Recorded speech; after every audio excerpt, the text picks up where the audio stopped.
ओला electric mobility. इस stock ने 2025 में अपने निवेशकों को बहुत निराश किया है।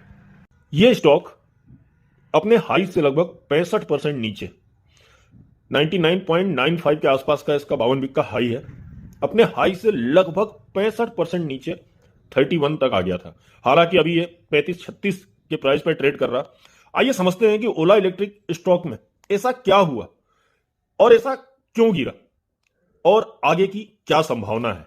ओला इलेक्ट्रिक के गिरने के जो सबसे बड़ा कारण रहा वो रहा प्रमोटर भाविश अग्रवाल द्वारा हिस्सेदारी बेचना, प्रमोटर स्टेक सेल।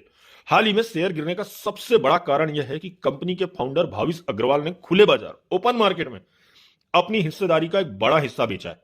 क्यों बेचा है? उन्होंने अपने पर्सनल लोन चुकाने और गिरवी रखे शेयरों को, प्लेज्ड शेयर को छुड़ाने के लिए ऐसा किया। अब इसका असर क्या पड़ा? जब कंपनी का मालिक ही अपने शेयर बेचता है तो निवेशकों इन्वेस्टर्स में घबराहट फैलती है कि शायद कंपनी का भविष्य ठीक नहीं है, जिसके कारण पैनिक सेलिंग हुई। सर्विस और क्वालिटी की समस्या इसका दूसरा कारण रहा।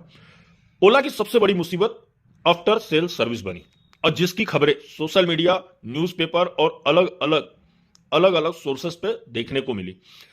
सर्विस सेंटरों पर गाड़ियों की लंबी कतारें, स्पेयर्स पार्ट की कमी और मरम्मत में देरी। सीसीपीए से भी एक नोटिस जारी हुआ। सरकार की संस्था CCPA, central consumer protection authority, ने हजारों शिकायतों के बाद कंपनी को नोटिस भेजा, जिससे कि ब्रांड की इमेज खराब हुई और इन्वेस्टरों का भरोसा टूटा। बढ़ता कंपटीशन। एक समय था ओला इलेक्ट्रिक का भारतीय ईवी बाजार में एक तरफा राज था, लेकिन अब स्थिति बदल गई। कड़ी टक्कर मिल रही है टीवीएस, बजाज और अथर से।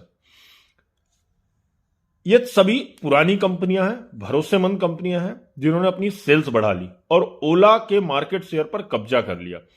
कई महीनों से ओला के बिक्री पर भी भारी गिरावट देखने को मिली, जिससे यह नंबर 1 की पोजीशन से नीचे फिसल गया।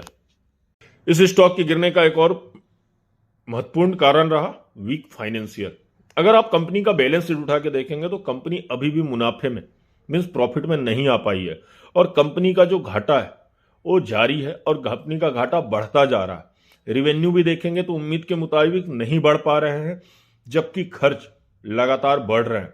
निवेशक अब सिर्फ इस कंपनी या स्टॉक में ग्रोथ नहीं बल्कि प्रॉफिट में देखना चाहते हैं।